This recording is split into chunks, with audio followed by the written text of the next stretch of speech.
Fantasy football is a common topic of conversation at Judge. If you don't play it yourself, then you have probably heard people around the school talk about it. We wanted to find out what fantasy football means to people in the Judge community. It turns out that both teachers and students talk about fantasy, whether it's with their friends or peers. I do play fantasy football. I'm currently 11-1 right now. I got Josh Allen at quarterback, Tyler Lockett and Tyreek Hill, my wide receivers, Dalvin Cook and James Conner at running back. And then my best player's probably been Younghoe Koo in the kicker. He's putting up lots of points at the kicker spot this year. I think the big thing, my understanding of fantasy football, you want durability because you want somebody who's going to make it through the season. Mm-hmm. Yeah. You know, if you have someone who's hurt often and isn't playing. This year I went running back heavy early, taking Dalvin, but it just kind of depends on what's available and what the other people do in the league. The huge difference between high school and college, speed. God, the quickness, all of a sudden it is so different. It's kind of like a Little League game and a high school game. You know, it's in slow motion. Well, the motion gets faster and faster and faster. You know, I do. So when I taught over at Our Lady of Lourdes School, I found this really great book called Football and Mathematics. And I taught pre-algebra at the time, and a lot of kids were struggling with some of the basic concepts of math, such as fractions, decimals, percents, and a lot of the kids really like to play fantasy football, and so we actually started our own little league with the school, and every week they went through and looked at their statistics and figured out what the score was from their team that week, and we had a little competition going up on the wall, and they were very interested in math.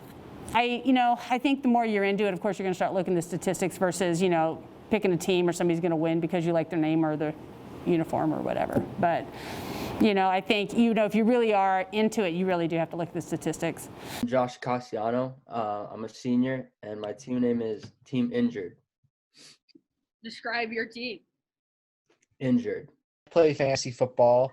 My name's Jace, and I'm in 12th grade. My team name is El Chupacabra. I play with Jace, Henry, Sam, who else? Dom, Chris, Porter, Zachary, Sanjay,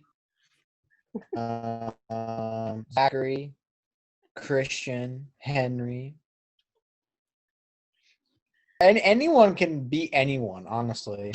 Like, I don't know who's gonna win this. There's definitely more competitive kids in our league than me, but I don't like to lose. So especially when there's like money being put on the line, I don't like losing that. So I want Zachary to lose. I want Jace to lose. I want Zachary to lose. He beat me twice on 2 bogus games. I'm pissed, but Jace declined all my trades, so I didn't accept one trade. I'm not. People wanted Derrick Henry. I wanted to trust his team and lose it. People wanted Thielen. I was not having that. It was a great trade, but Josh's was the best. I probably should accept the Josh's, but yeah, a little superstitious. It definitely brings you closer with your friends. It gives you something to talk about, but it's a fun way to just like be close with your friends, especially during this pandemic. Like we're able to talk a lot more just because like we call each other about trades, and then we just talk a lot more. So it just brings you closer with each other, I think. And it's very fun. I mean, like every Sunday I'm like watching the Red Zone, just like, scrolling through my teams, how they're doing. It's just something fun to do.